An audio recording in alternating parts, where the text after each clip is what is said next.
Hi folks, and welcome back to another fly tying tutorial. So I posted a photograph on social media last week and there was a large number of people wanting to see how the fly was tied. Now I was quite surprised because most of the flies I post as pictures I have already done videos for. There's literally over 1,000 videos on the site and you can imagine that's a lot of different flies. But sadly I hadn't done one for this, so I'm about to do it now.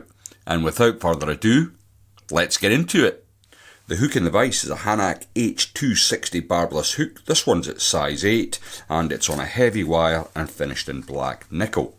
The thread I'm going to be using today is from Trout line and it's a sumo thread at 30 denier, and as you can see it's black. Now the first thing I'm going to do is get some wax onto my thread and lay down a bed of tying silk. You don't have to be overly worried about the neatness of your initial bed of thread. We are going to be coming back up this, and as I get to the end I'll just come in and take away my rat's tail.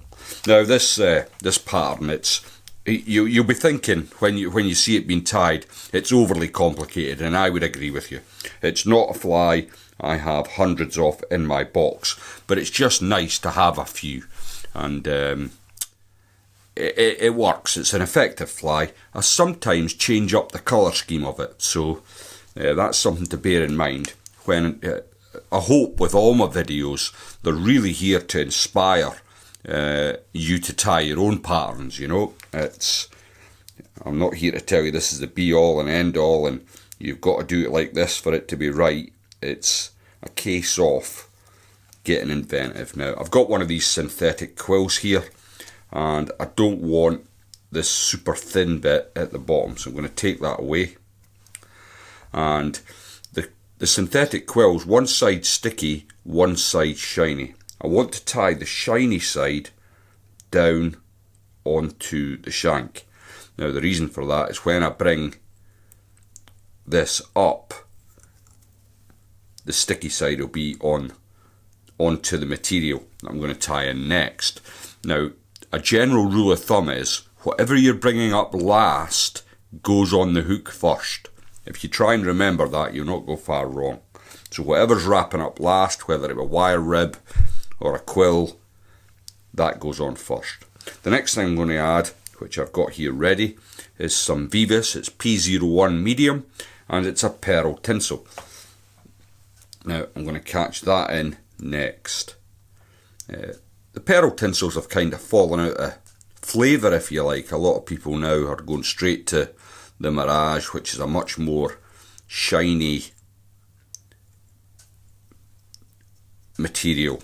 I still like the pearl tinsel for a number of patterns, and I do have a fair supply of it in different colours. Now, unlike Mirage, as you pull the tinsel, it does stretch a little, and what you get is a slight change in colour, which is ideal. That's what I'm after. So I'm putting quite a lot of pressure on the tinsel, not enough as to break it, of course, I hope, or I'll be starting again. And this is already, I don't mind owning up, my second run at this fly. And I might stick the blooper on at the end, and you'll hear quite a bit of bleeping because I was quite far on with the pattern. But it happens to the best of us, you know. Not everyone's perfect, and I certainly include myself in that. So as I bring up the tinsel, I'm going to catch it in near the thorax area. You'll notice that I've got a huge gap up to the eye still, and that's intentional, as we still have quite a lot of work to do with the body. Now what I'm going to do is just bring my thread back to where I want that body to finish and my thorax to start, and the thorax is simply one strand of peacock herring, and I've got that here. Now I'm going to use the thicker end of the peacock hair. I'll just take away the white stalk, and then I can come in and capture that in. Now, the reason I'm tying this particular fly today is that I posted a photograph of some of these cormorants, or cormorant style should I say, flies onto my socials, and there was a lot of interest in seeing a video. So here we are, a video tutorial of how this fly is tied. Now again, I'm happy with the size of that. I'm going to come in, trap in the peacock herald, make sure it is trapped in there, and if you're feeling brave you could rip this away with your hands. I'm not feeling particularly brave, so I'll just cut off the excess. The next thing then is to bring up your synthetic quill. Now I am going to get the first turn onto the shank of the hook, like so, and then the subsequent turns I'm going to try and just get not quite touching turns. I want some of that nice pearl lurex to come through on the body. So I'm just leaving the tiniest of gaps as I come up. Now, it's at this point that makes this fly quite interesting. I'm going to come straight over the peacock herald, and then I'm going to get in front of that thorax material and just get a couple of turns in there.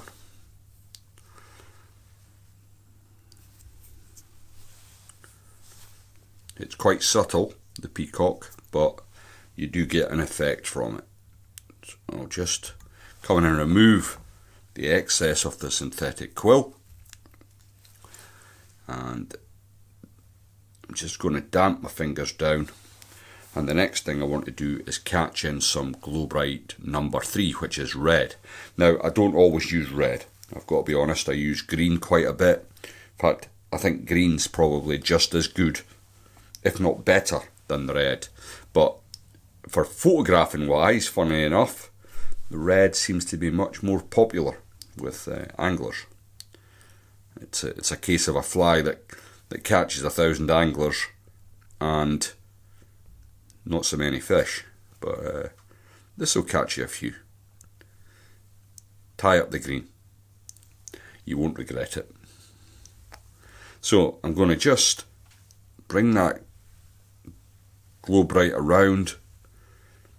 You can put it on a bobbin if you like, but for the amount of use you're going to get, and it does take a bit of time. So what I used to do with this pattern in particular is I would cast off my black thread, cast on the red Glow Bright, then cast it off, and then cast back on it, and you know, you're getting the picture.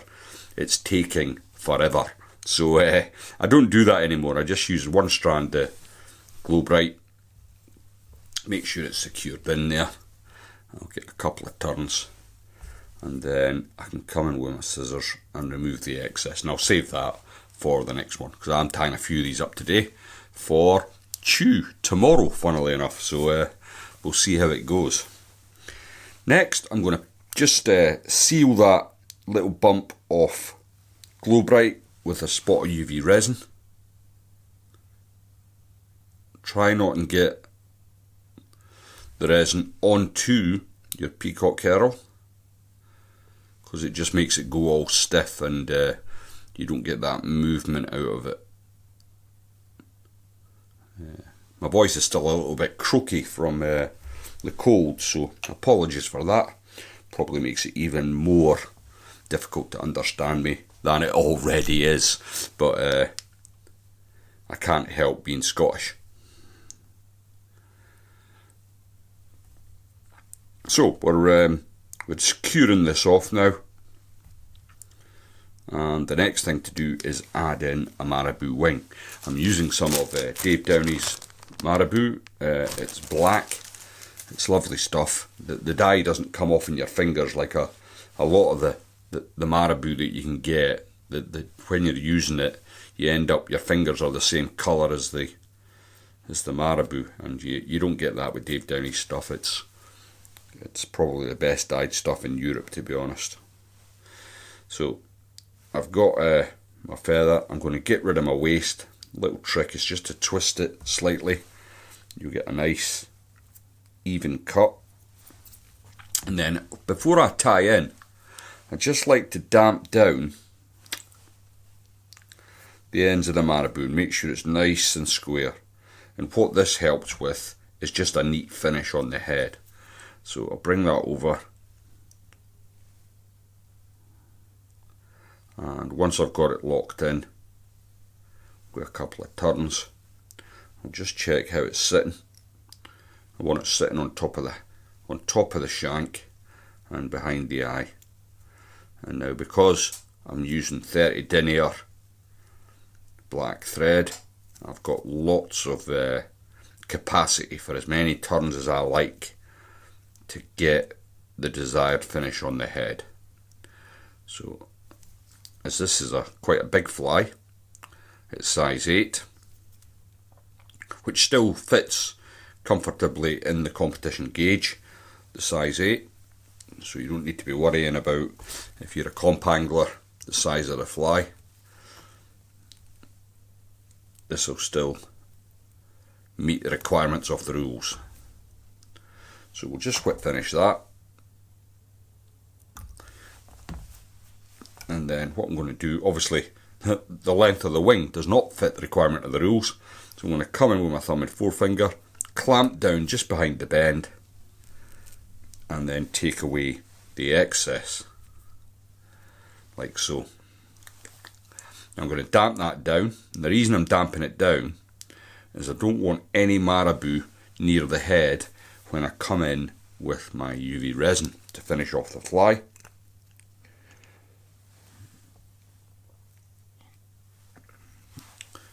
And then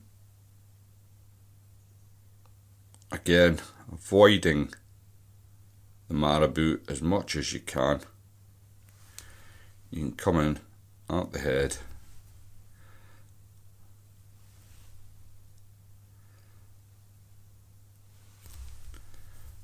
like so. Now, before I come in and cure it, what is always a good idea is to get an extra little bit of wire, and what you want to do is just clean out the eye. Now you can do this with a feather, but a little bit of wire, whatever you've got on your bench that'll clear that eye, just get it in there, get rid of the excess resin and cure off the fly.